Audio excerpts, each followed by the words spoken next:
ever notice how Taylor Swift never actually disappears? She just transforms.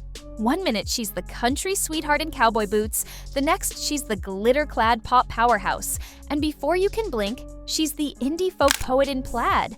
It's not luck, it's evolution. It's the blueprint for surviving modern fame. We live in a time where fame has a shorter shelf life than milk. One wrong move, one viral clip, one quiet year, and the world moves on. But then there's Taylor Swift. She doesn't fight that current, she surfs it. She's turned transformation into a strategy, not just an accident. She's not chasing fame anymore, she's engineering it. Let's talk about that. Let's break down how Taylor Swift reinvented the logic of fame, how she turned herself from a pop star into something like a living ecosystem, and what that says about the world we're all scrolling through every day. The main idea: fame isn't a status, it's a system. In the old world, before Instagram, before TikTok, before algorithms, fame was about arrival. You made it, and then you stayed there. Think Elvis, Madonna, Michael Jackson. Fame was a mountain. You climbed it once. But in the digital era, fame isn't a mountain. It's a treadmill. Stop running and it throws you off. Taylor figured this out early. Every few years, she burns her past self to the ground, musically, visually, emotionally, and rises from the ashes as something new. And here's the magic. Each version feels real. She doesn't just rebrand, she rebirths. That's why we keep watching. She's not a static celebrity, she's a self-regenerating narrative. It's not that she never changes, it's that she always changes on purpose. The core thesis: evolution or extinction. If Darwin were alive and scrolling through pop culture today, he might say fame evolves the way species do. Only the most adaptable survive. Taylor's career isn't a straight line, it's a tree with 1,000 branches, each era adapting to a new climate of attention. In the fearless days, her fame evolved through innocence, storytelling, relatability, the girl next door. Then came the red era: heartbreak, passion, emotional honesty. That version of Taylor connected with people who'd grown up with her and were now breaking too. When 1989 dropped, she didn't just change sound, she changed identity. The country girl was gone. In her place stood the pop commander who ruled radio. Fame as an algorithm. Now, let's get a bit philosophical. But stay with me, because this is where it gets interesting. In the digital age, fame acts like an algorithm. It rewards constant engagement, surprise, and transformation. If you stay the same too long, you disappear from the feed. If you oversaturate, people scroll past you. The system favors noise, novelty, and reinvention. Taylor doesn't resist this. She codes her career to match it. Think about it. She leaves Easter eggs in her music videos, cryptic messages in her captions, secret release dates hidden in outfits. Fans become detectives. The internet becomes her amplifier. Every move creates discussion, analysis, participation.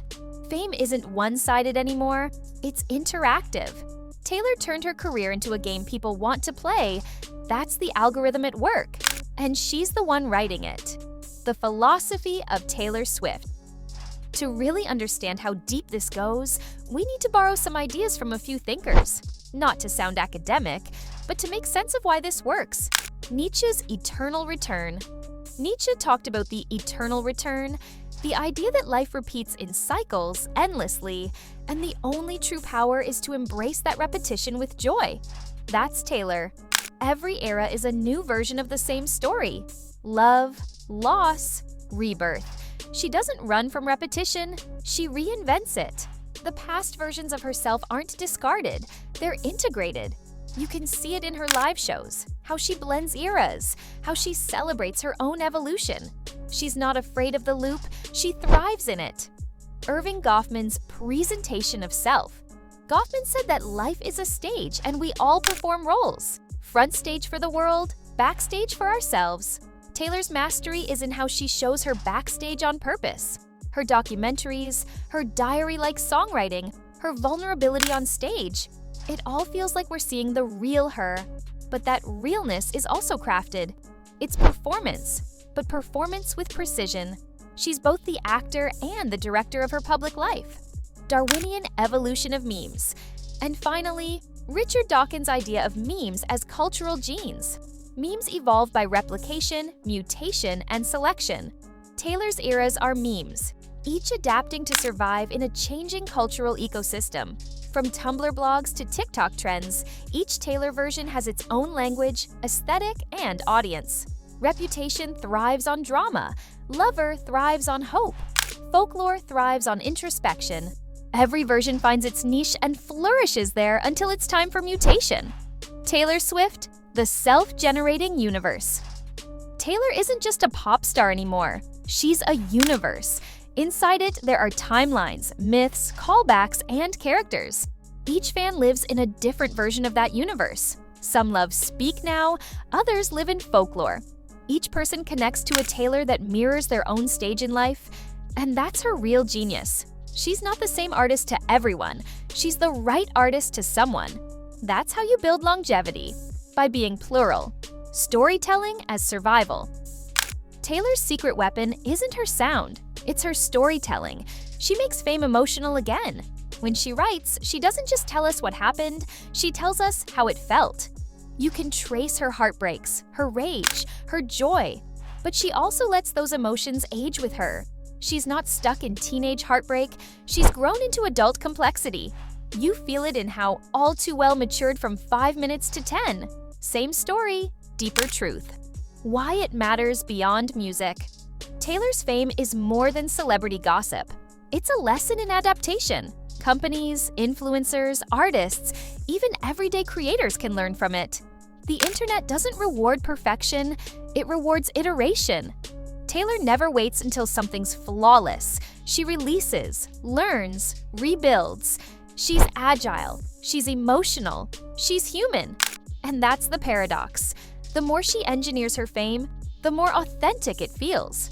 Because we see the work, we see the sweat, we see the metamorphosis happen in real time.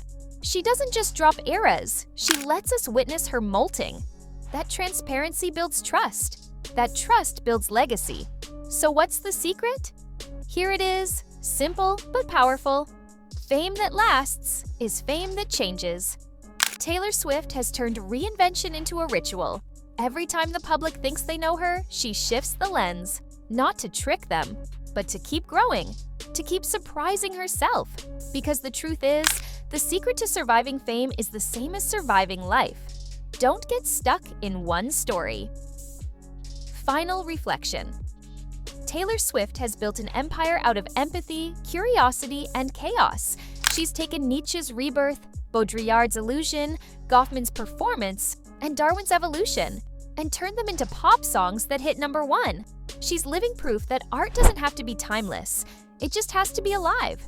She's the modern myth of fame, and we're all part of the narrative. So what about you?